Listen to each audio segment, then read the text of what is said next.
कि शेरनी की नस्लें कभी सियार पैदा नहीं करती, हम निवासियों की माएँ कभी गद्दार पैदा नहीं करती, भेड़ियों की ताकत से चीते मरा नहीं करते, मोहम्मद के दीवाने किसी से डरा नहीं करते, किसी से डरा नहीं करते।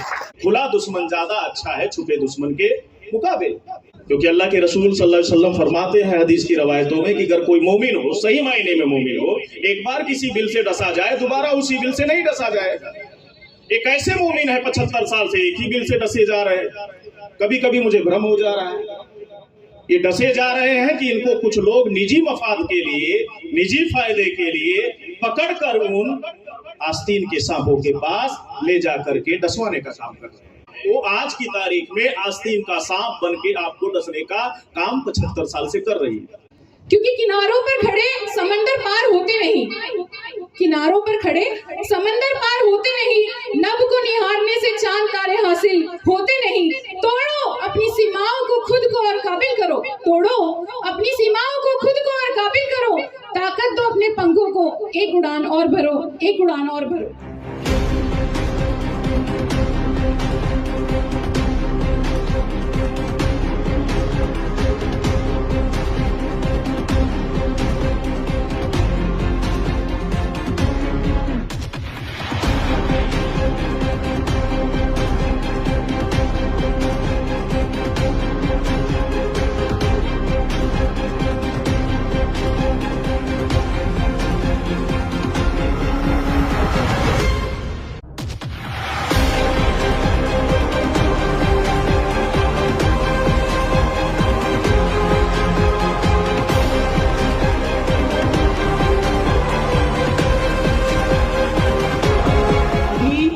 तहजीब जिंदा है हमारे कौम में, अभी तहजीब जिंदा है हमारे कौम में।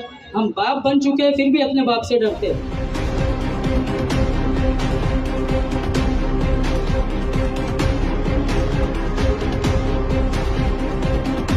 उसे जिद थी झुकाओ सर तभी दस्तार बख्शूंगा, उसे जिद थी झुकाओ सर तभी दस्तार बख्शूंगा। हम अपना सर बचा लाए महल और ताज उस पर है। मेहमान खुसूसी राष्ट्रीय मुस्लिम मोर्चा के प्रभारी राष्ट्रीय अध्यक्ष शाह बाबा हुजूर की चादर से इस्तकबाल करेंगे।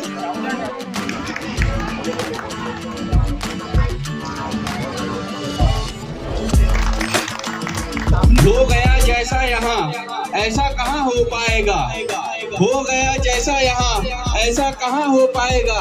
कतरा कतरा बोलेगा समंदर बेजुबान हो जाएगा, कतरा कतरा बोलेगा समंदर बेजुबान हो जाएगा। राष्ट्रीय मुस्लिम मोर्चा नागपुर जिला की तरफ से आयोजित संविधान दिवस सम्मेलन 2025 जो कि हम यहाँ मना रहे हैं,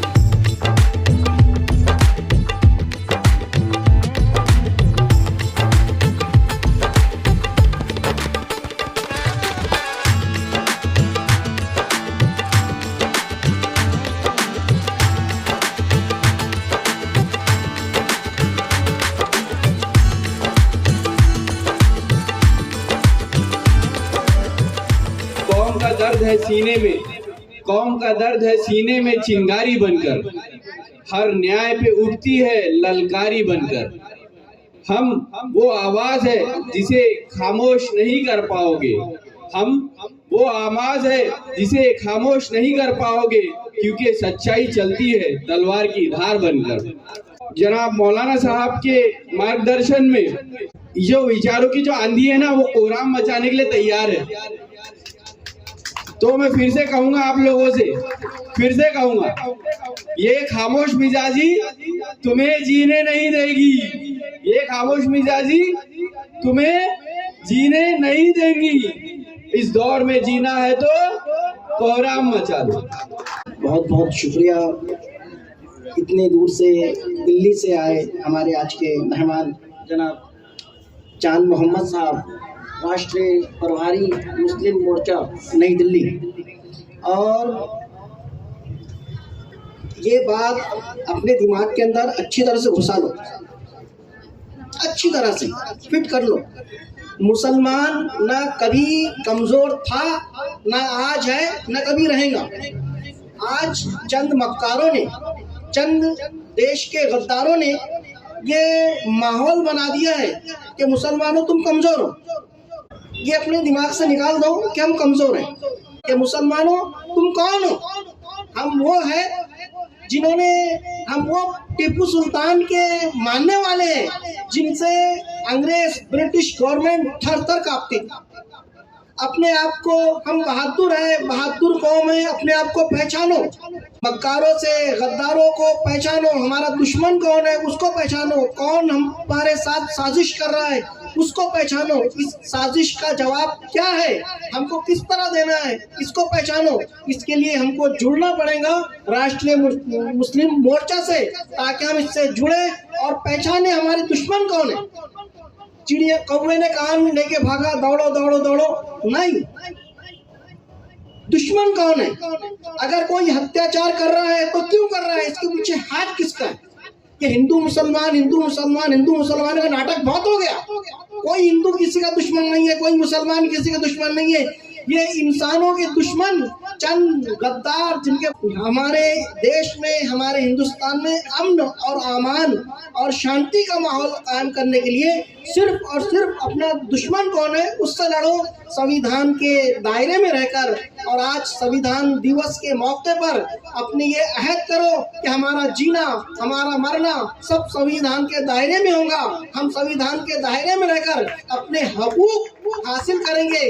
हुकूक, हम भिखारी नहीं है, हम अपने हक मांगेंगे नहीं, बल्कि हम अपने हक छीन कर लेंगे। इसके लिए जरूरी है कि हम कांधे से कांधा मिलाकर एक साथ खड़े होकर अपने देश के लिए, अपने मुल्क के लिए तन मन धन के साथ खड़े रहे और अपने हुकूक को पहचाने कि संविधान ने हमको क्या क्या हक दिया है, और जो हमारा हक छीने उनके जबड़े में हाथ डालकर अपना हक छीन के रहेंगे। मांगने वाला की क्लास खत्म, भिखारी नहीं है, क्यों मांगेंगे, क्यों किसी की जय विजय क्यों करेंगे? बहुत नाटक हो गया। अपने हक को पहचाने, संविधान को पहचाने, संविधान को समझे, एजुकेटेड बने। देखो, हम जिस मजहब के मानने वाले हैं ना, उस मजहब की पहली आयत है इक़रा, पढ़ो पढ़ो, एजुकेशन एजुकेशन एजुकेशन। अपनी औलादों को एजुकेशन देना पड़ेगा, खुद एजुकेशन लेना पड़ेगा। और याद रखो, एजुकेशन की कोई उम्र नहीं होती। माँ की गोद से लेकर कब्र की गोद तक आप इल्म हासिल कर सकते हैं, और करना चाहिए। अच्छों की सोहबत में रहो, अच्छों की सोहबत में रहो, एजुकेटेड लोगों के साथ रहो। अल्लाह पाक आज की इस मुबारक और बरकत वाली बज़्म कहूँगा मैं, इसे कबूल फरमाए। हजरत आज के हमारे प्रोग्राम के उद्घाटक जनाब हाजी अब्दुल हसन साहब ताजी, खादिम सरकार ताजुल औलिया ने बड़ी मोहब्बत शफकत के साथ इस प्रोग्राम में हिस्सा लेकर हमारे हौसलों को बुलंद किया है। बहुत बहुत शुक्रिया अदा करते हैं। हमारे चांद मोहम्मद साहब जो राष्ट्रीय प्रभारी हैं, राष्ट्रीय मुस्लिम मोर्चा के, हमारे एडवोकेट जनाब शबनम मैडम साहिबा, इन्होंने, इनका शेर मुझे फिर बार बार याद आ रहा है, मैं आपको सुनाना चाहता हूँ कि परों को खोल क्या आसमान देखता है, परों को खोल क्या आसमान देखता है। तो ये उड़ने की जरूरत है। जमीन पे बैठे बैठे बहुत हो गया, अब उड़ो, अपनी परवाज करो और बताओ दुनिया को हमारे में परों में ताकत कितनी है।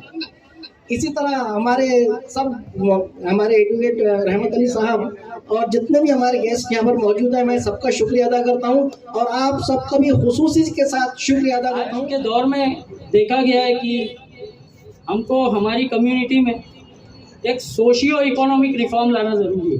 सोशियो इकोनॉमिक रिफॉर्म का मतलब होता है सामाजिक और आर्थिक विकास होना चाहिए हमारी कम्युनिटी। अब सामाजिक और आर्थिक विकास होने के लिए हमको ये ज़रूरी है कि हमारे घर का हर फर्द, हमारे घर का हर बच्चा एजुकेटेड हो, उसको संविधान की समझ हो, उसको कायदों की समझ हो, उसी के साथ उसकी एक बेहतर नौकरी हो, वो अपना परिवार अच्छे से चलाए। एक मुहिम चलाए। इस मुहिम के तहत हम चाहते हैं कि हमारे समाज का विकास हो। अल्हम्दुलिल्लाह फैज़ान ताजुल औलिया ओल्ड एज होम पिछले 17 सालों से जो काम कर रहे हैं, हर सियासी पार्टी और हर सियासी पार्टी के नेता चाहते हैं कि ये हमसे जुड़ जाए। लेकिन हमारे उस्ताद का हैद है कि हम सियासी चोला तो नहीं पहनेंगे, लेकिन अपने हक के लिए हम लड़ने वाले भी हैं। कई जगह ऐसे मौके आए, लोगों ने, अल्लाह बेहतर जानता है कि क्या क्या चीज़ें ऑफ़र नहीं की, आप सबकी सोच भी नहीं पहुंच सकती, वो चीज़ें ऑफ़र की गई। लेकिन अल्हम्दुलिल्लाह फैज़ान ताजुल औलिया ओल्ड एज होम का जो अहद है, फैज़ान ताजुल औलिया ओल्ड एज होम जिस स्लोगन के तहत काम करता है, love the people help the people, उस स्लोगन को हम लोगों ने आज तक बचाए रखा है। हम समाज में डिवाइडेशन नहीं चाहते, हम कभी ये नहीं बोलते कि ये हमारा नहीं है, वो हमारा नहीं है। अल्हम्दुलिल्लाह हम मज़हब इस्लाम के मानने वाले हैं, और मज़हब इस्लाम के मानने वाले ये ज़रूर मानते हैं कि हम सब आदम अलैहिस्सलाम के औलाद हैं। उसे ज़िद थी झुकाओ सर तभी दस्तार बख्शूंगा, उसे ज़िद थी झुकाओ सर तभी दस्तार बख्शूंगा, हम अपना सर बचा लाए महल और ताज उस पर है। बाबा साहब इसीलिए पढ़ाई कर पाए क्योंकि महात्मा फुले ने एजुकेशन का हक हमें दिया। भारत में हमें पहले ओबीसी एससी एसटी को एजुकेशन का राइट नहीं था, शिक्षा का अधिकार ही नहीं था, और महात्मा फुले को भी जो एजुकेशन यानी शिक्षा स्टार्ट करने के लिए उस्मान शेख और फातिमा शेख ने अपना घर और अपना साधन संसाधन पूरे यानी पैसा और घर जमीन जायदाद इस्तेमाल करने के लिए दिया। साथियों, हमें आने वाले दिनों में ये जो राष्ट्रीय मुस्लिम मोर्चा और Faizan Tajul old age home ये जो एनजीओ है, और भी हम शिक्षा क्षेत्र में स्पेशल इसके लिए कुछ कार्यक्रम रखने वाले हैं। और ये एक यानी हमारे धार्मिक संगठन बहुत है लेकिन सामाजिक संगठन बहुत कम है, तो ये धार्मिक मंच नहीं है, ये सामाजिक मंच है। परों को खोल जमाना उड़ान देखता है, परों को खोल जमाना उड़ान देखता है, जमीन पर बैठकर क्या आसमान देखता है। 7 के पहले क्लासरूम में क्वेश्चन किया गया था और हर स्टूडेंट अपना नॉलेज, अपना इंटेलिजेंसिया यूज करके उसका आंसर देना चाहता था। किसी ने कहा कि वो है आसमान, कि उसको देख तो सकते हैं पर छू नहीं सकते। किसी ने कहा वो है सूरज, उसको देख तो सकते हैं पर छू नहीं सकते। किसी ने चांद, सितारे और न जाने कितने ही जवाब दिए। लेकिन क्लासरूम के बाहर एक स्टूडेंट, एक बच्चा, क्लासरूम के बाहर, आई एम सेइंग क्लासरूम के बाहर एक बच्चा था, उसने आवाज दिया, उसने जवाब दिया कि ये जो सामने घड़ा रखा है ना, मुझे प्यास तो बड़ी शिद्दत से लगी है, मैं इसको देख तो सकता हूँ लेकिन इसको छू नहीं सकता, ये पानी पी नहीं सकता। और जानते हो बच्चा कौन था? डॉक्टर बाबा साहेब भीमराव अंबेडकर, जिन्होंने हमें संविधान दिया। हमें गर्व है कि हम भारतीय हैं, हमें गर्व है कि हमें भारतीय, हमें हमारे भारत पर, हमारे संविधान पर, हमारी तहजीब, हमारी रवायत, हमारे इतिहास पर, सब पर बड़ा गर्व है, बड़ा नाज है, क्योंकि our constitution gives us rights to equality, secularism, fraternity and communism। क्योंकि हमारा संविधान हमें समानता, धर्मनिरपेक्षता और समाजवाद, ये सारे अधिकार मुहैया करवाता है, ये सारे अधिकार देता है। हर किसी के हितों की रक्षा हो ऐसा विधान है, सबको जोड़कर रखे ऐसा भारत का संविधान है। यह संविधान कितनी मेहनत और परिश्रम से बना है, इसको बनाने में 2 वर्ष 11 माह 18 दिन लगा है। हर किसी को इस संविधान का सम्मान करना चाहिए, सच की जीत और अन्याय का दमन होना चाहिए, धर्म जाति से उठकर सोचना होगा, संविधान की भाषा सबको मिलकर बोलना होगा। लेकिन बड़े दुख के साथ कहना पड़ रहा है कि हमारे कॉन्स्टिट्यूशन में कुछ ऐसे अमेंडमेंट हो रहे हैं, कुछ ऐसे बदलाव किए जा रहे हैं जो हमारे राइट्स को वायलेट कर रहे हैं, हमारे अधिकारों का खनन कर रहे हैं। आई होप आप सभी एक नए अमेंडमेंट से वाकिफ होंगे, और आज का हमारा करंट टॉपिक उसी से रिलेटेड है कि वक्फ बिल अमेंडमेंट 2025। ये वक्फ बिल में कुछ ऐसे नियम, कुछ ऐसे प्रोविजंस ऐड किए गए जिसने हमारे कॉन्स्टिट्यूशन ऑफ इंडिया का सबसे प्यारा आर्टिकल 26 जिसको टोटली एक्सप्लॉइट कर दिया, एक तरीके से उसकी ग्रेव, उसकी कब्र खोद चुकी है। So first of all, let me tell you what is Article 26 states. Article 26 क्या बताता है? Article 26 gives us guarantee to establish and maintain institution for religious purpose. किसी भी रिलीजन को अपने धर्म का इंस्टीट्यूशन बनाने और उसको मेंटेन करने का पूरा अधिकार है। Second, it gives us right to manage our own affairs in matter of religion. आपके धर्म के मैटर्स आप खुद सॉल्व कर सकते हैं। Then own and acquire movable and immovable property, आपकी मूवेबल इमूवेबल प्रॉपर्टी उसको एडमिनिस्टर करना अकॉर्डिंग इन द लॉ, वो आपका अधिकार ये 26 आर्टिकल देता है। लेकिन जब ये अमेंडमेंट बिल पास हुआ उसमें क्या आया, first of all Waqf by user खत्म कर दिया गया। वक्फ बाय यूजर ये था कि अगर प्रॉपर्टी पर्टिकुलर किसी पर्सन की नहीं है, वहां पे कुछ रिलीजियस एक्टिविटीज हो रही है, लाइक नमाज हो रही है, कुछ हो रहा है, 100 से 200 साल हो चुके हैं, उस प्रॉपर्टी का कोई अगर प्रूफ नहीं है, एविडेंस नहीं है, सो वो वक्फ की जमीन होती है, लेकिन उसको टोटली खत्म कर दिया गया है। सेकेंड थिंग कि जितनी प्रॉपर्टी है वक्फ बोर्ड की, मैं आपको बताना चाहूंगी कि अप्रोक्सीमेट 8.72 लाख वक्फ बोर्ड प्रॉपर्टी है, उसको 6 मंथ्स के अंदर रजिस्टर करना होगा। एक पोर्टल दिया हुआ है उम्मीद पोर्टल, उसके जरिए, जिसमें कई टेक्निकल इश्यूज भी हो जाते हैं, और 6 महीने का टाइम दिया है। तो एक जब सुप्रीम कोर्ट में पिटिशन फाइल की तो एक मेरे काबिल एडवोकेट साहब ने उनसे मतलब सुप्रीम कोर्ट में एक क्वेश्चन पूछा कि भाई 6 महीने तो आपने डिसीजन देने में लगा दिए, तो 1 महीने में इतनी सारी वक्फ प्रॉपर्टी कैसे रजिस्टर करवा ले। उसके बाद सेंट्रल और स्टेट वक्फ बोर्ड की संरचना हो, यह आदेश उसमें पारित किया गया है, जिसमें नॉन मुस्लिम्स भी इंक्लूड हो गए। Then disposal and management of properties, यानी कि कलेक्टर या फिर कोई डिजाइनेटेड ऑफिसर डिसाइड करेगा कि ये प्रॉपर्टी वक्फ की है या नहीं है, और जिस व्यक्ति को इस्लाम में कम से कम 5 साल हो चुके वो ही वक्फ बना सकता है। ये इस बिल में पारित किया गया था। हमारे भारत देश से सब लोग एकत्रित हुए, कम से कम 100 पिटीशन फाइल की गई, जिसमें से नियर अबाउट 73 जो है वो सुप्रीम कोर्ट में सक्सेसफुली फाइल हुई। 17 अप्रैल 2025 को सुप्रीम कोर्ट ने ये डिसाइड किया, ये ऑर्डर जारी किया कि सिर्फ 5 पिटीशन ही सुनी जाएंगी, एक मामले के लिए हम 100 पिटीशन नहीं सुन सकते। सेकेंड, 20 अप्रैल 2025 को सुप्रीम कोर्ट ने फिर एक ऑर्डर दिया कि we refuse to entertain a fresh plea challenging petitions, यानी कि इसके बाद अब पिटीशन एंटरटेन नहीं की जाएंगी। और 15 सितंबर 2025 को division bench of honourable Shri GI. Gavai sir and justice AJ. Masih sir, इन्होंने एक इंटरिम स्टे दिया। इंटरिम स्टे मैं बताना चाहूंगी कि इसका मतलब होता है कि अभी के लिए कानून नहीं लगाया जाएगा, अभी के लिए, नॉट अ फाइनल डिसीजन। तो उसमें कुछ प्रोविजंस पे स्टे लगाए गए, जो कि मैंने आपको पहले बताया था कि वो 5 साल वाला, जिसने 5 साल अगर इस्लामिक प्रैक्टिस किया है तो ही वक्फ बना सकता है, उस पर स्टे लगा है। सेकेंड, जो कलेक्टर और डिजाइनेटेड ऑफिसर की बात की गई थी कि वही डिसाइड करेगा कि वक्फ की प्रॉपर्टी है या नहीं, उस पर स्टे लगा है। और जो नॉन मुस्लिम स्टेट और सेंट्रल काउंसिल में ऐड करने की बात हो रही थी मेंबर्स, उस पर भी कैप लगी है। कैप इन द सेंस की लिमिटेशन, इतने या इतने मेंबर्स इंक्लूड किए जा सकते हैं। पूरा स्टैट्यूट जो है वो स्टे नहीं किया गया है, और जो स्टे किया गया वो भी इंटरिम है, यानी कुछ लिमिटेड टाइम के लिए। तो ये चीज़ है जिसे हमें ओवरकम होना है।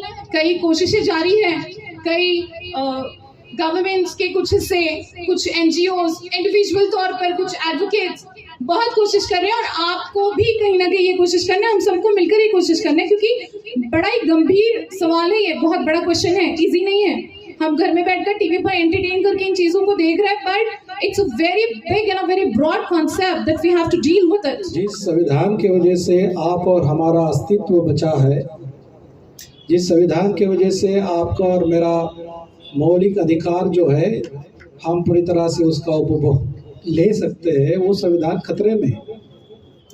जब संविधान खतरे में है तो हम लोगों ने अकेले अकेले विभाजित रहकर दुश्मनों से लड़ाई नहीं लड़नी चाहिए। हम लोगों ने, सब लोगों ने, जो SC ST OBC और माइनॉरिटी के लोग हैं, ऐसे तमाम 85% लोगों ने इकट्ठा आकर लड़ाई लड़नी चाहिए। तो इसका फ़ायदा क्या होगा कि जब हम लोग इकट्ठा आएंगे तो लड़ाई लड़ने की आवश्यकता ही नहीं रहेगी। आमतौर पे ये कहा जाता है कि लड़ाई लड़ेंगे और फिर जीतेंगे, लेकिन हमारी आबादी इस देश में, हम लोग जो इस देश के मूल निवासी लोग हैं, indigenous people of the country, ये जो SC ST OBC और माइनॉरिटी के जैन, सिख, मुस्लिम, बुद्धिस्ट, ईसाई लोग हैं, इन लोगों की तादाद ज़्यादा है, और देश का लोकतंत्र मेजॉरिटी की बात करता है। हम लोगों की मेजॉरिटी है, मगर हम लोग बटे होने के वजह से या इस देश के 3.5% ब्राह्मणवादी विचारधारा की वजह से हम लोगों को बांटा गया है। हम लोगों को जरूरत है इकट्ठा आने की। उसी प्रयासों में राष्ट्रीय मुस्लिम मोर्चा पूरे भारत के अंदर में मुस्लिमों के अंदर में बेदारी लाना चाहता है, जागृति लाना चाहता है, ताकि हम हमारे दोस्त और दुश्मन की पहचान कर सके। क्योंकि हम लोग एजुकेटेड है मगर हम लोग जागृत नहीं है, और उसके वजह से हमारे साथ बहुत बड़ा धोखा हो रहा है कि दोस्त भाई भाई आपस में लड़ाया जा रहा है, एक दूसरे के साथ भिड़ाया जा रहा है, और 3.5% वाले विदेशी कौम के जो ब्राह्मण लोग हैं वो सारा का सारा लाभ उठा रहे हैं। इस बात को ध्यान में रखते हुए बामसेफ जैसे बुद्धिजीवी इंटेलेक्चुअल लोगों का एक बहुत बड़ा राष्ट्रव्यापी संगठन इस अंजाम तक पहुंचने की कोशिश कर रहा है कि ये देश हमारा है, ये मुल्क हमारा है, ये देश और मुल्क को हमारे हाथ में लिए बगैर हम लोग चैन से बैठने वाले नहीं है। इस बात को ध्यान में रखकर राष्ट्रीय मुस्लिम मोर्चा आपके सामने पेश है, और पूरे भारत में हम हमारे युवा विद्यार्थी बुजुर्गों को जोड़ना चाहते हैं और राष्ट्रव्यापी शक्ति का निर्माण करना चाहते हैं। आज संविधान तो बन चुका है लेकिन अमल बजौनी नहीं है। एक खास वर्ग क्या चाहता है, संविधान सिर्फ किताबों में रहे, हमारी जिंदगियों में ना आए, लोगों को न्याय ना मिले, लोगों को समानता ना मिले, लोगों को उनके संख्या के अनुपात उनको हिस्सेदारी ना मिले। तो ये जिम्मेदारी राष्ट्रीय मुस्लिम मोर्चा चाहती है कि हम मुसलमान उठाएं और हम मुसलमान इस संविधान को लागू करें पूरे भारत पर। ये सबसे बड़ी खिराज अकीदत होगी संविधान की कि हम ये संकल्प ले, हम ये वादा करें आज कि हम इस संविधान को हर साल 26 नवंबर को याद करेंगे और हम देखेंगे कि हमने उसके लिए क्या कोशिश की। तो हमको कोशिश करना होगा, उस कोशिश के अंदर सबसे पहला काम हमको तालीम हासिल करनी है। प्यारे नौजवान बच्चों, हमको तालीम हासिल करनी होगी, फिर हमको यूनाइटेड होना पड़ेगा, मुत्तहद होना पड़ेगा, और मुत्तहद होकर हमको संघर्ष करना पड़ेगा। और संघर्ष करने के लिए आपके लिए अभी प्लेटफॉर्म बने हुआ है, जो माननीय वामन बेशराम साहब जो कि बामसेफ के राष्ट्रीय संचालक है, प्रमुख है, उनके सदारत में, उनके नेतृत्व में हम इस राष्ट्रीय मुस्लिम मोर्चा से ज़्यादा तादाद में जुड़े और इस संघर्ष को साल भर चलाए। अब हाल में हमारे साथ चांद मोहम्मद साहब की सदारत में मौलाना इरशाद साहब भी हमारे साथ जुड़ चुके हैं। इसलिए आप तमाम इस जिम्मेदारी को कबूल करें और इसमें ताउन करें। हमने सीखा है गिरोह को संभालना कैसे, हमने सीखा है गिरोह को संभालना कैसे, जुल्म की रात में खुद को जलाना कैसे, जुल्म की रात में खुद को जलाना कैसे। हम वो कौम है जो मिटकर भी मिटती नहीं, हम वो कौम है जो मिटकर भी मिटती नहीं। ये तूफान जो अभी बन रहा है ना, ये तूफान जान ले हमें रास्ता बनाना कैसे। तो मैं दावा देता हूँ जनाब चांद मोहम्मद साहब को कि वो अपने इशारत ख़यालात पेश करें। अस्सलाम वालेकुम रहमतुल्लाहि व बरकातहू।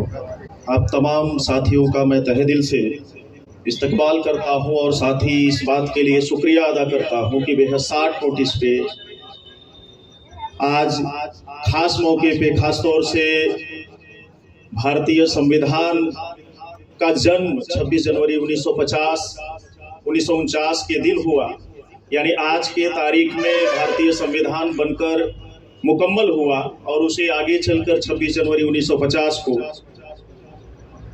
अमल में लाया गया, लागू किया गया। तो आज का दिन हम सभी के लिए बेहद खास है, लेकिन अफसोस भारत में एक अक्सरियत की आबादी है जो भारत के मुख्तलिफ इलाकों में नहीं बसती, मुख्तलिफ कस्बों, गाँव, शहरों में नहीं बसती, बल्कि भारत के 6.5 लाख गाँव, कस्बों, शहरों में बसने वाली ये आबादी जो ईमान, इत्तेहाद, मसावात और भाईचारे को मानने वाली है। लेकिन अफसोस जिस मुल्क में हम रहते हैं उस मुल्क के दस्तूर में लिखी वो तमाम बुनियादी बातों से नावाकिफ है। शायद भारत के दस्तूर में लिखी गई उन तमाम बुनियादी बातों से या दस्तूर के अंदर लिखे तमाम हक और हकूक से हम और हमारी कौम अगर वाकिफ होती तो आज 21वीं सदी के इस भारत में आपके खिलाफ भारत के दस्तूर को नजरअंदाज करके पार्लियामेंट में कानून नहीं बनाएगा। Civil court, high court, supreme court में बैठे हुए जजेस भारत के संविधान को नजरअंदाज करके फैसले नहीं लेते। लेकिन 14 अगस्त 1947 के पहले ये जो गांवों, कस्बों, शहरों में बसने वाली अक्सरियत की आबादी, एक बहुत बड़ी मेजॉरिटी भारत के मुसलमानों की जो बसती थी, अगर हम उनके तारीख का मुताला करें तो आज के मुकाबिल जो मुसलमान है उससे कहीं ज्यादा तालीम याफ्ता और तरक्की याफ्ता आपके कहीं ज्यादा तालीम याफ्ता और तरक्की याफ्ता होने का दस्तावेज क्या है, सबूत क्या है? आपके ज्यादा तालीम याफ्ता आज के मुकाबिल जो मुसलमान है उनसे कहीं ज्यादा तालीम याफ्ता, ज्यादा तरक्की याफ्ता होने का सबसे बड़ा दस्तावेज, सबसे बड़ा सबूत ब्रिटिश गजेट का आप मुताला करें तो उस वक्त में ब्रिटिश हुकूमत में 33% आप सरकारी मुलाजमत कर रहे थे, सरकारी नौकरियों में थे। तो 33% जो आपकी आबादी, आपकी तादाद सरकारी नौकरियों में थी ब्रिटिश हुकूमत के दरमियान, तो ये सिर्फ दीनी तालीम के बुनियाद पे आप ब्रिटिश हुकूमत में बैरिस्टर नहीं थे, जजेस नहीं थे, डॉक्टर नहीं थे, इंजीनियर नहीं थे, प्रोफेसर नहीं थे, बल्कि दीन के साथ साथ दुनियावी तालीम भी आपके साथ थी और बाबेहतर तरीके से। अगर दाहिने हाथ में गुलाम भारत के मुसलमानों के दीनी तालीम थी तो बाएं हाथ में दुनियावी तालीम थी। दोनों तरह के तालीम याफ्ता लोग थे और तारीख पे हम आप गौर करें तो उस दौर में जो तमाम नाम तरीन चेहरे निकल के आते हैं, जो कौम की रहबरी उन्होंने की, कौम की क़यादत की और इस जुल्म और नाइंसाफी के निज़ाम के खिलाफ जिन्होंने बड़ी जद्दोजहद और कुर्बानी दी, तो आलिम भी थे, बैरिस्टर भी थे, आलिम भी थे, जजेस भी थे, आलिम भी थे, प्रोफेसर थे, आलिम भी थे, मास्टर थे, डॉक्टर थे। लेकिन आज की तारीख में जो 21वीं सदी का भारत का मुसलमान है, किसी के पास दीन है तो किसी के पास दुनिया है। और वो भी गौर करें, 2006 में आई जस्टिस राजेंद्र सच्चर कमीशन की रिपोर्ट का अगर मुताला करें तो 1000 मुस्लिम नौजवानों में 3 ग्रेजुएट मिलते थे। ये 2006 में आई जस्टिस राजेंद्र सच्चर कमीशन की रिपोर्ट से इस बात को खुलासा हुआ, 1000 मुस्लिम नौजवानों को खड़ा करो किसी मोहल्ले, कस्बे, बस्ती में, तो उसमें 3 ग्रेजुएट मिलते। अभी ये लिटरेसी दर बढ़कर 2.5 की संख्या नहीं पहुंची। 1000 मुस्लिम नौजवानों को खड़ा किया जाए तो उसमें 10 ग्रेजुएट मिले, ये भी अभी हमने आंकड़ा, 2.5 का भी आंकड़ा हमने अभी टच नहीं किया, छुआ नहीं। अब इतना आंकड़ा ये है कि 1000 मुस्लिम नौजवान बच्चों में 5 ग्रेजुएट मिले। जब 1000 मुस्लिम नौजवान बच्चों में 5 ग्रेजुएट बच्चे पैदा होंगे हमारे सोसाइटी में, हमारे कौम के दरमियान, तो 1.5% ही आप नौकरियों में आएंगे या 33% आएंगे। तो ये कहीं न कहीं 14 अगस्त 1947 के बाद जो हमारे कौम के लोगों की सोच और फिक्र महदूद की गई, ये भी एक साजिश का हिस्सा है। क्योंकि अल्लाह के रसूल सल्लल्लाहु अलैहि वसल्लम फरमाते हैं हदीस की रवायतों में कि अगर तालीम हासिल करने के लिए 7 समंदर पार चाइना भी जाना पड़े तो जाना चाहिए। अब चाइना में कौन सी दुनियावी दीनी तालीम मिलती थी? तो जिस तरह से हमें दुनिया में जिंदा रहने के लिए दीनी तालीम हमारे जिंदगी के लिए अहम है, उसी तरह से दुनिया में सफर करने के लिए, जद्दोजहद करने के लिए दुनियावी तालीम भी हम आपके लिए जरूरी है। अगर ये दोनों तालीम हमारे साथ नहीं होगी, हमारे कौम के साथ नहीं होगी, एक तरह की तालीम और तरबियत होगी, तो एक कदम पर खड़े हुए इंसान को आप अपाहिज कहेंगे और अपाहिज लोग इस बदलती हुई दुनिया के हालात में उस मंजिल तक, उस मुकाम तक खुद नहीं पहुंच सकते और अपने लोगों को नहीं पहुंचा सकते। इस मुश्किल हालात से खुद नहीं पार हो सकते और अपनी कौम को भी पार नहीं करा सकते। इसलिए दीन की तालीम के साथ साथ दुनियावी तालीम जरूरी है। तो आज के मुकाबिल जो मुसलमान है उससे कहीं ज्यादा गुलाम भारत के मुसलमान एडवांस थे। और आज तमाम आंकड़े, तमाम दलाइल मौजूद हैं, तमाम कमीशंस की रिपोर्ट मौजूद है। आज का 21वीं सदी का मुसलमान कहीं ज्यादा मुझे बैकवर्ड नजर आता है, पिछड़ा और बदहाल नजर आता है। गुलाम भारत के मुसलमानों की जो तालीम और तरबियत होती थी, आज के बनाए गए कलम कसाई इतिहासकारों के सिलेबस यानी पाठ्यक्रम जो तैयार वो कर रहे हैं, वो आप रीड कर रहे हैं, आपकी सोसाइटी के लोग रीड कर रहे हैं। और ये जो सिलेबस, ये जो पाठ्यक्रम आपको केजी से लेकर पीजी तक पढ़ाया जा रहा है, ये आपको गुलाम बनाने वाला सिलेबस और पाठ्यक्रम पढ़ाया जा रहा है। आपके आने वाले कल, आने वाला मुस्तकबिल बेहतर हो, आप मौजूदा हालात से जद्दोजहद करें, इसके लिए कोई पाठ्यक्रम, कोई सिलेबस आज मानव संसाधन विकास मंत्रालय 75 साल के इतिहास में तय नहीं करता। जिसकी वजह से आज अगर हम पूछे, हम संविधान दिवस के मौके पे ये प्रोग्राम कर रहे हैं, ले रहे हैं, क्या भारत के संविधान का, आईन का आप लोगों ने मुताला किया? भारत के आईन का, संविधान का क्या आप लोगों ने मुताला किया, उसे पढ़ा क्या? लगता है थोड़ा कठिन सवाल मैंने पूछ लिया, थोड़ा आसान सवाल पूछते हैं। क्या भारत के आईन को आपने देखा? आज आप भारत के आईन का मुताला नहीं कर पाए, आज भारत के आईन को आपने देखा नहीं, और उस आईन को इस देश में बदलने की, खत्म करने की आवाजें उठ रही। आखिर उस आईन में ऐसी कौन सी बुनियादी बातें लिखी गई हैं जिससे इस देश में चंद मुट्ठी भर लोगों को, 3.5% तादाद के लोगों को, जिनका भारत के मिट्टी से कोई वास्ता नहीं है, उन्हें क्यों तकलीफ हो रही है? प्रियम्बल ऑफ कॉन्स्टिट्यूशन का अगर आप मुताला करेंगे, पढ़ेंगे, तब आपको समझ में आएगा कि भारतीय संविधान के अंदर 395 आर्टिकल, 12 अनुसूचियां और 22 अध्याय क्यों लिखे गए।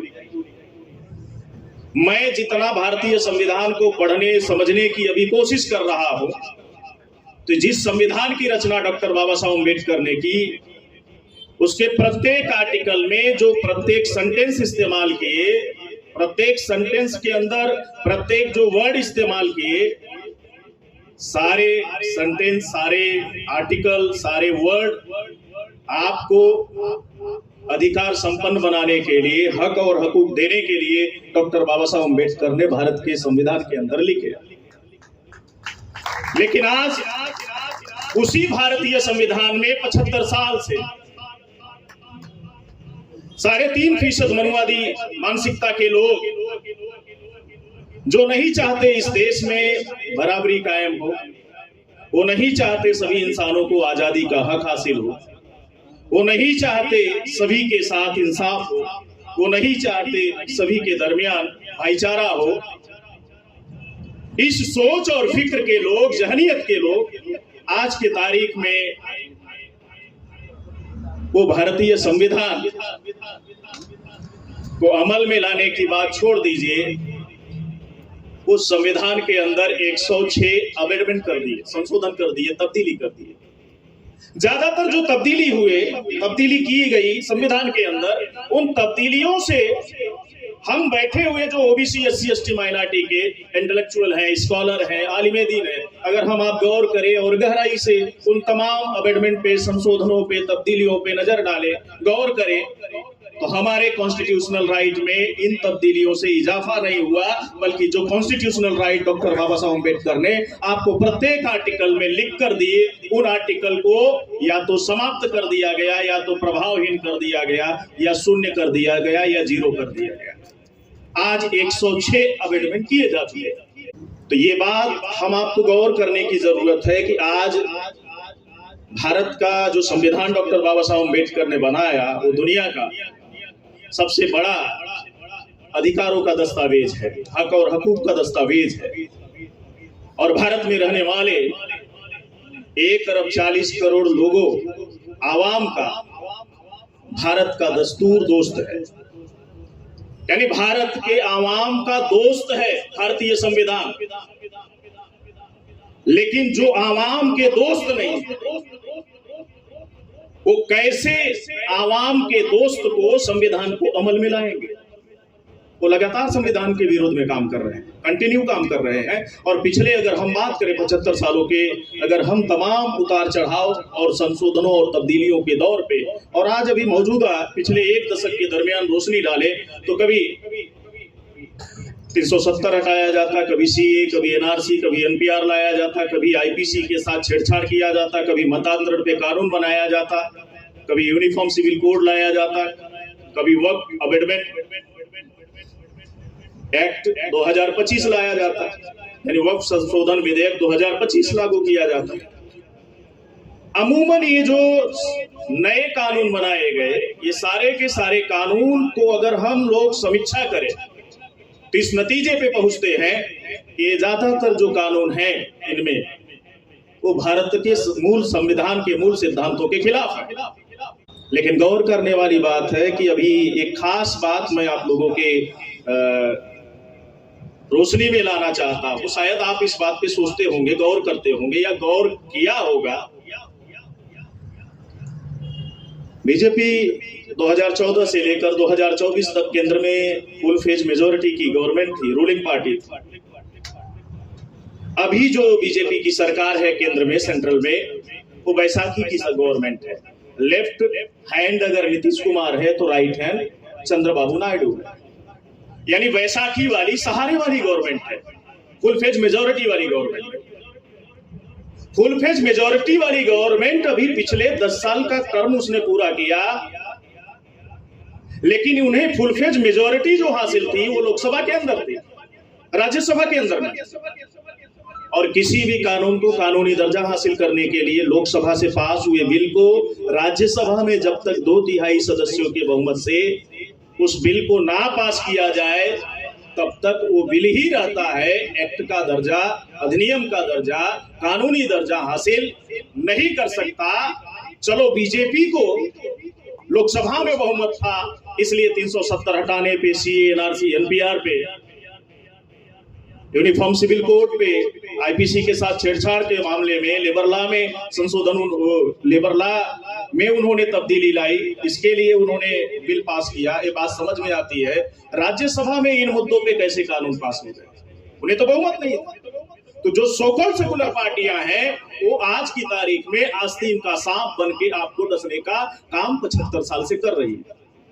अंग्रेजी में एक जुमला कहा जाता है, open enemy better than hidden enemy, खुला दुश्मन ज्यादा अच्छा है छुपे दुश्मन के मुकाबले।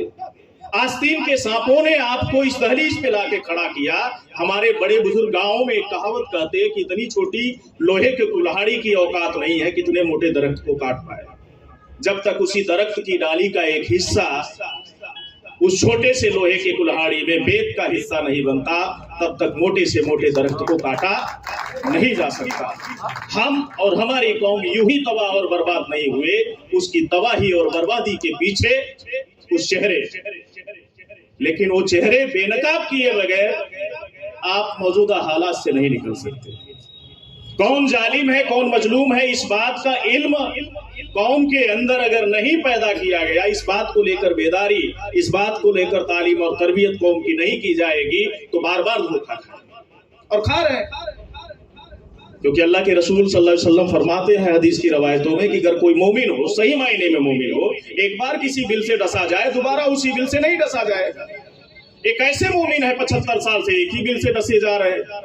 कभी कभी मुझे भ्रम हो जा रहा है, ये डसे जा रहे हैं कि इनको कुछ लोग निजी मफाद के लिए, निजी फायदे के लिए पकड़कर उन आस्तीन के सांपों के पास ले जा करके डसवाने का काम करते हैं। तो नतीजे ये है कि मुनाफिक हर दौर में, हर कौमों में रहे, उन मुनाफिकों की वजह से जो लोहे की कुल्हाड़ी में लकड़ी के बेत का काम कर रहे हैं, उसकी वजह से आज की तारीख में हमारी कौम खामियाजा उठा रही है। इस बात को हम आप अगर गौर करें तो इसको खास तौर से हम इस हालात को बदल सकते हैं। लेकिन सबसे बड़ी मुसीबत है कि आज भारत का मुसलमान दस्तूरी लाइल्मी का शिकार है। दस्तूरी लाइल्मी का शिकार होना भी आज के तारीख में आपके खिलाफ, संविधान के खिलाफ जाकर जो फैसले लिए जा रहे, कानून बनाए जा रहे, उसका असल कारण है। आज इस देश में संविधान को लेकर सबसे ज्यादा अगर चिंतित कोई कौम है तो शेड्यूल कास्ट की। सबसे ज्यादा संविधान को लेकर कोई कौम संजीदा है, गंभीर है, तो शेड्यूल कास्ट के लोग हैं। सबसे ज्यादा संविधान को बचाने के लिए आवाजें अगर भारत में किसी कौम के जरिए उठती है तो शेड्यूल कास्ट के जरिए। अभी तो ये सीए के आने के बाद, बीजेपी के आने के बाद, 2018 के बाद मुसलमानों को भी संविधान किसी चिड़िया का नाम है। ये सिर्फ चर्चा चल रहा है कि कोई चिड़िया है जिसका नाम संविधान है। संविधान पढ़ा नहीं, देखा भी नहीं। ये देखो, ये भारत का संविधान है। कल कोई हम जैसा पागल आए और इस मंच से आपसे सवाल पूछे, क्या भारत के आईन को आपने देखा, भारत के दस्तूर को आपने देखा, तो आप हाथ उठाकर जवाब दे सकते हैं कि हमने भारत के आईन को देखा। एनसीईआरटी के सिलेबस से ये बात साबित है। तमाम हिस्टोरियन मानते हैं कि आर्य यूरेशियाई है, भारतीय नहीं। आर्य कौन है? आर्य बोले तो भारत में ब्राह्मण। हमारा इतिहास तथा नागरिक जीवन नाम की किताब हम लोग पढ़ाते थे बच्चों को स्कूलों में। उस स्कूल की किताब में पैराग्राफ नंबर 2 पे स्पष्ट लिखा गया, आर्य कैस्पियन सागर से होते हुए भूमध्य सागर के रास्ते कैसे भारत में आए। मैक्स मूलर जैसे इतिहासकार मानते हैं विदेशी हैं, प्रोफेसर एस.जी. जोन्स जैसे इतिहासकार मानते हैं विदेशी हैं, टॉलस्टॉय जैसे इतिहासकार मानते हैं विदेशी हैं, और कुछ उसी नस्ल के लोगों ने लिटरेचर लिखे गुलाम भारत के पहले। पंडित जवाहरलाल नेहरू ने डिस्कवरी ऑफ इंडिया में इस बात को तस्लीम किया, हम विदेशी। पंडित बाल गंगाधर तिलक ने the Arctic of home in the Vedas में इस बात को तस्लीम किया, यानी वेद के मानने वाले लोगों का घर आर्कटिक महासागर के आसपास है, इस बात को तस्लीम किया, हम विदेशी हैं। पंडित संकटा प्रसाद मिश्र ने जाति बेड़ी नाम की किताब लिखा, तस्लीम किया, हम विदेशी हैं। आपके जहन में सवाल खड़ा हो रहा होगा कि चोर अपने को चोर क्यों लिखेगा? चोरों को पता ही नहीं था कि भविष्य में डॉक्टर अंबेडकर भी पैदा होगा, और जिसके लिए हम 3.5% विदेशी मनुवादी लोग संविधान सभा के दरवाजे ही नहीं खिड़कियां भी बंद करके रखे कि देखते हैं तुम किधर से संविधान सभा में एंट्री करते हो। उस बंद दरवाजे को धक्का मार के खोलने का काम डॉक्टर अंबेडकर के लिए किसी ने किया तो भारत के मुसलमानों ने किया। और ये इसी महाराष्ट्र की मिट्टी में सरजमी के पंजाब केसरी नाम के एडिटोरियल में खबर छापी, आर्टिकल लिखा इन लोगों ने कि मिस्टर अंबेडकर आपके लिए संविधान सभा के दरवाजे ही नहीं खिड़कियां भी बंद है। जब ये खबर, क्योंकि उस वक्त के मुसलमान ज्यादा तालीम याफ्ता थे, और ज्यादा तालीम याफ्ता थे तो ज्यादा समझदार थे, लिटरेसी दर कहीं ज्यादा थी, तो पश्चिम बंगाल के फजलुर रहमान साहब की पार्टी थी प्रजासत्ताक, खुलना, बोरीशाल, फरीदपुर से मुसलमानों ने चुनकर डॉक्टर अंबेडकर को संविधान सभा में भेजने का था। आज जो भारत का आईन वजूद में है उसमें डॉक्टर अंबेडकर का संघर्ष और भारत के मुसलमानों के दूरंदेशी सोच और उनकी मदद और उनके साथ खड़े होने का नतीजा है। नहीं तो वो तो संविधान सभा के दरवाजे ही नहीं खिड़कियां भी बंद रखना चाहते थे। और संविधान को समझना है तो सिर्फ संविधान पढ़कर नहीं समझ सकते आप। संविधान के प्रत्येक आर्टिकल को, प्रत्येक लाइन को समझने के लिए संविधान सभा की डिबेट और डिस्कस की किताब आपको पढ़ना होगा। जब पहली बैठक हुई संविधान सभा की 1946 में, तो उस दौर में आपको शायद याद होगा मनुवादी मानसिकता के लोगों का वर्चस्व था संविधान सभा के अंदर। उन्होंने कहा कि संविधान की शुरुआत आगाज श्री गणेशाय नमः से लिखकर किया करना चाहिए। जो क्रिश्चियन बैठे थे उन्होंने कहा नहीं, गॉड के नाम से शुरू करना चाहिए। मुस्लिम रिप्रेजेंटेटिव थे, उन्होंने भी आवाज नहीं, अल्लाह के नाम से शुरू करना चाहिए। डॉक्टर अंबेडकर खड़े हुए कि ये जो भारत का संविधान हम बना रहे हैं, हम गॉड के लिए नहीं बना रहे, अल्लाह के लिए नहीं बना रहे हैं, किसी भगवान के लिए नहीं बना रहे, हम भारत के लोगों के लिए नियम, कानून और अधिकारों का दस्तावेज तैयार कर रहे हैं, संविधान तैयार कर रहे हैं। और भारत का संविधान और भारत सेकुलर मुल्क है, इसलिए किसी रिलीजियस सिंबॉलिक सेंटेंस के साथ भारत के संविधान का आगाज नहीं किया जाए। उन्होंने कहा कि ये संविधान भारत के लोगों के लिए लिखा जा रहा है, तो इसकी पहली line be the people of India, हम भारत के लोग, हम भारत के लोग ने इसको स्वीकार कर रहे हैं और भारत के लोगों के लिए ये भारत का संविधान लिखा गया है। तो भारत के संविधान को समझना है तो संविधान सभा में डिबेट और डिस्कस की किताब पढ़ना होगा।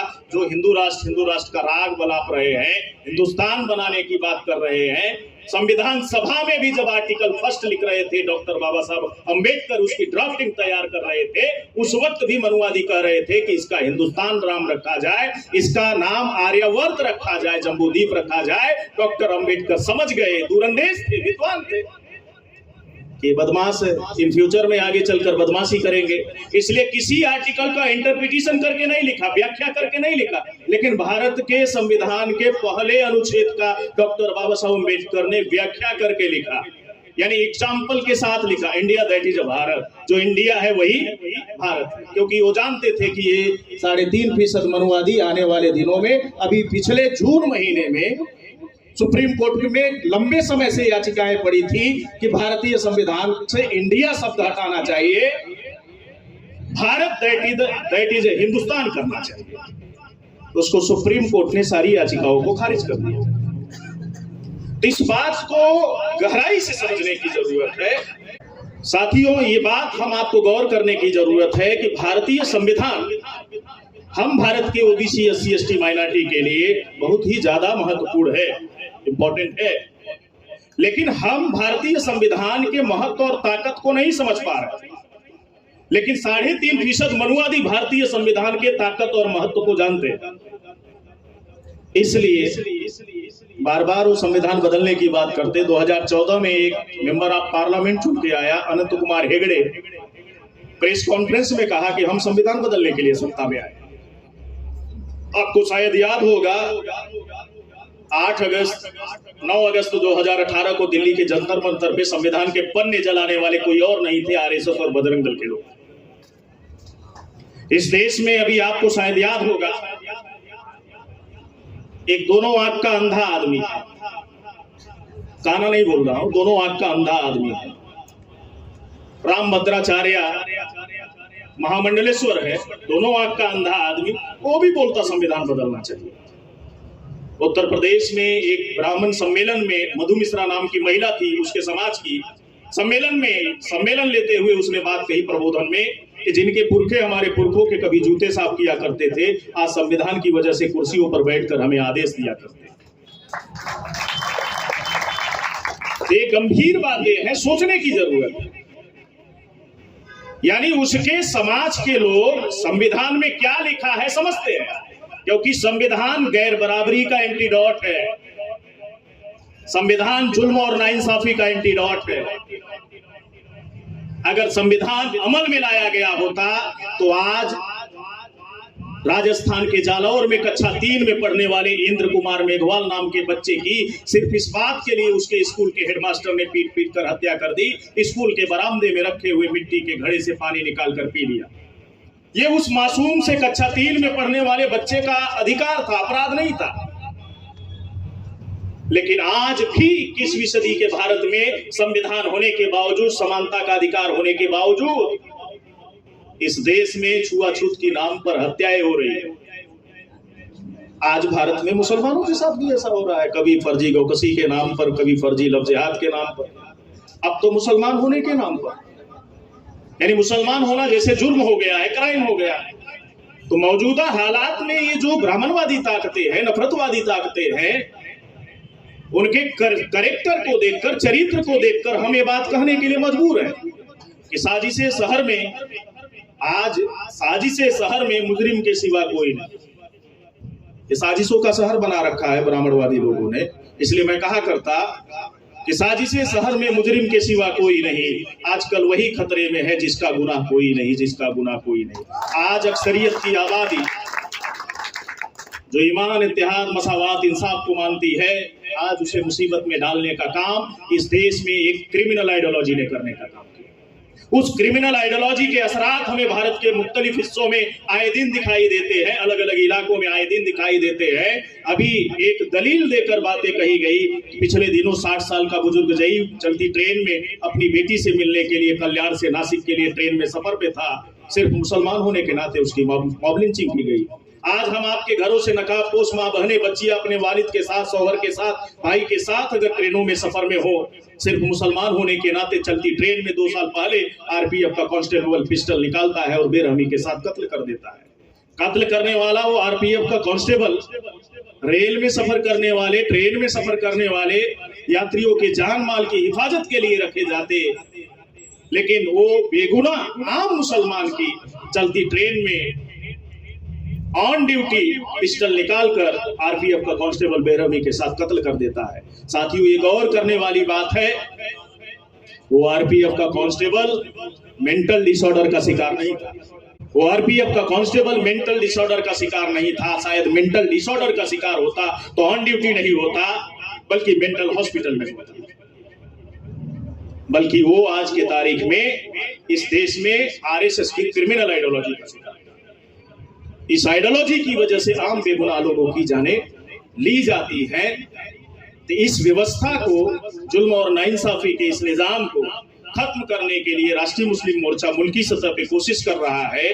अपने कौम के लोगों को भारत की असल हकीकत से, तारीख से वाकिफ कराने की भी कोशिश कर रहा है। आज सिलेबस में जो मुसलमानों के बुजुर्गों की एक गोल्डन हिस्ट्री भारत की सरजमी के साथ जुड़ी हुई है, उसे विलेन के तौर पे प्रेजेंट करने का काम इस देश में कलम कसाई इतिहासकार, तारीखकार कर रहे हैं। हजरत टीपू सुल्तान साहब ने इस देश में अंग्रेजों को घुटने टेकने के लिए मजबूर कर दिया। उन्होंने अपने दौर में 4 जंगें लगी अंग्रेजों के खिलाफ। 3 जंग लगातार अंग्रेज इतनी करारी शिकस्त खाए कि दोबारा उनकी हिम्मत नहीं पड़ रही थी अकेले हजरत टीपू सुल्तान साहब के खिलाफ खड़े हो जाए। 4थी जंग में जब अंग्रेज लड़ने के लिए हजरत टीपू सुल्तान साहब के खिलाफ गए, इसी महाराष्ट्र के पेशवा ब्राह्मण हुक्मरान थे, वो अंग्रेजों के साथ खड़े हो गए और हैदराबाद के निजाम ने गद्दारी की, जिसकी वजह से 4थी जंग में हजरत टीपू सुल्तान साहब मारे गए। और उनकी सेना में गुनरैया नाम का एक ब्राह्मण था जिसने गद्दारी की। अंग्रेजों तक हजरत टीपू सुल्तान साहब की जो खुफिया जानकारी थी, उन तमाम जानकारी को उसने मुहैया कराया, जिसकी वजह से 4थे जंग में हजरत टीपू सुल्तान साहब शहीद हुए। और उनके शहीद होने के बाद वो अंग्रेज अधिकारी हजरत टीपू सुल्तान साहब के डेड बॉडी पे खड़ा हो गया और दोनों हाथ ऊपर करके कहा कि अब हमने भारत यानी हिंदुस्तान को फतेह कर लिया। और उसके बाद इस देश में उनके कत्ल के बाद, उनकी शहादत के बाद ईस्ट इंडिया कंपनी की नींव डाली गई। तो मैंने गौर किया कि आखिर ये जो 3.5% पेशवा लोग थे, उन्होंने विदेशी अंग्रेजों का साथ देना तस्लीम किया, लेकिन हजरत टीपू सुल्तान साहब का साथ क्यों नहीं दिया? तो जब मैंने इतिहास का मुताला किया तो मैसूर रियासत के सुल्तान थे हजरत टीपू सुल्तान साहब। उसकी सटी हुई रियासत त्रावणकोर थी, जहां औरतों को इस व्यवस्था ने तन ढकने के हक से वंचित कर रखा था। उन्हें तन ढकने का हक हासिल हो, इसके लिए उन 3.5% मनुवादियों के खिलाफ सबसे पहले हजरत टीपू सुल्तान साहब ने तलवार उठाई और उस मनुवादी व्यवस्था और सिस्टम को खत्म करने का काम किया, जो औरतों की इज्जत और आबरू की जो है हिफाजत नहीं करता था, इज्जत नहीं करता था। ऐसे मनुवादी लोगों का कत्लेआम करने का काम किया। इसलिए मनुवादी हजरत टीपू सुल्तान साहब को सिलेबस से बाहर करना चाहते थे। अभी महाराष्ट्र की देवेंद्र फडणवीस इतिहास के सिलेबस से उन्हें बाहर कर रही है। तो इसलिए हम राष्ट्रीय मुस्लिम मोर्चा के लोग भारत की सरजमी के साथ हमारे बुजुर्गों की एक गोल्डन हिस्ट्री जुड़ी है, उसे आम करने के लिए पूरे मुल्क की सतह पे काम कर रहे हैं। ये बताए या ना बताए, लेकिन आज भारत में एक भारत की सबसे बड़ी university OBC SC ST minority की बन गई है, वो बामसेफ की यूनिवर्सिटी। ये यूनिवर्सिटी ऑफ थॉट है, यहाँ रियल विचार बताए जाते हैं, इफेक्ट पर आधारित आपको जानकारी दी जाती है। और जो तालीम और तरबियत करने के पीछे मकसद है, तालीम आज आपको दी जा रही है वो गुलामी परोसने की दी जा रही है। इसलिए मैं कहा करता हूं तालीम का बुनियादी मतलब है दिमाग का जिंदा होना, और दिमाग के जिंदा होने का मतलब है राइट क्या है रॉन्ग क्या है इस बात का आपको इल्म होना है। अगर इस बात का इल्म नहीं है तो आपको तालीम याफ्ता नहीं माना जा सकता। आप तालीम हासिल कर लिए, लेकिन तालीम हासिल करने के बाद जो समझदारी होनी चाहिए, बेदारी होनी चाहिए, वो नहीं है। इसलिए तालीम हासिल करने के साथ हमें अपने दिमाग को जिंदा रखने की जरूरत है, कोशिशें करने की जरूरत है। इसलिए आज भारत का संविधान तुम्हारी हर एक तकलीफ का जवाब है, मुकम्मल जवाब है। और कभी वक्त मिले तो पढ़ लेना, मैं भारतीय संविधान हूँ, मैं भारतीय संविधान हूँ। भारतीय संविधान को पढ़ना चाहिए और उसको गौर करना चाहिए। और आज इस बात की खुशी है कि बेहसाट नोटिस पे ये मीटिंग कॉल किया गया। इसलिए मैं कहा करता हूँ कि ये बात अलग है कि तुम न बदलो मगर जमाना बदल रहा है। ये बात अलग है कि तुम न बदलो मगर जमाना बदल रहा है। फूल पत्थर पे खिल रहे हैं और चिराग आंधियों में जल रहा है। कुछ जिंदा चिराग हैं जो बुझे चिराग को जलाने की कोशिश कर रहे हैं। जो असल हकीकत से नावाकिफ है उन्हें असल हकीकत से वाकिफ कराने की कोशिश कर रहे हैं। उस कोशिश की कड़ी का हिस्सा है आप तमाम बैठे हुए लोग जिंदा चिराग। वसीम बरेलवी साहब तो लाइनें कहा करते कि गर वसूलों पर आँच आए तो टकराना जरूरी है, गर वसूलों पर आँच आए तो टकराना जरूरी है, जिंदा है तो जिंदा नजर आना जरूरी है। चंगेरा एक क्रांतिकारी है, दार्शनिक है। वो कहा करते कि कुछ लोग इस खौफ से जंगे मैदान में नहीं उतरे कहीं हम मार न दिए जाए, मौत ना आ जाए। वो आगे कहते कि कब्रिस्तानों में हमने ऐसे लोगों की भी कब्रें देखी है, कब्रिस्तानों में हमने ऐसे लोगों की भी कब्रें देखी है जो इस खौफ से जंगे मैदान में नहीं उतरे कहीं हमें मौत ना आ जाए। मौत बरहक है, इस पर हमारा ईमान है, यकीदा है। हमें खुदा ने दुनिया में हक बात कहने के लिए, सच बात कहने के लिए और जुल्म और नाइंसाफी के खिलाफ आवाज बुलंद करने के लिए भारत के आईन ने जो हमें हक और हकूक दिए हैं, भारत के आईन को सामने रखकर हम आपको इस बात की लड़ाई लड़ने की जरूरत है। और भारत का संविधान हम आपके लिए वैसा ही सेफगार्ड है जैसे पूरे पृथ्वी का सेफगार्ड ओजोन परत है। जिस दिन ओजोन परत नष्ट हो जाएगा उस दिन पृथ्वी से जीवन का अस्तित्व समाप्त हो जाएगा। उसी तरह से हम ओबीसी एससी एसटी माइनॉरिटी का सेफगार्ड, सुरक्षा कवच कहा जाए, भारत का संविधान है। अगर भारत का संविधान हमारा सुरक्षा कवच है तो हमें उसे सुरक्षित रखने की जिम्मेदारी है।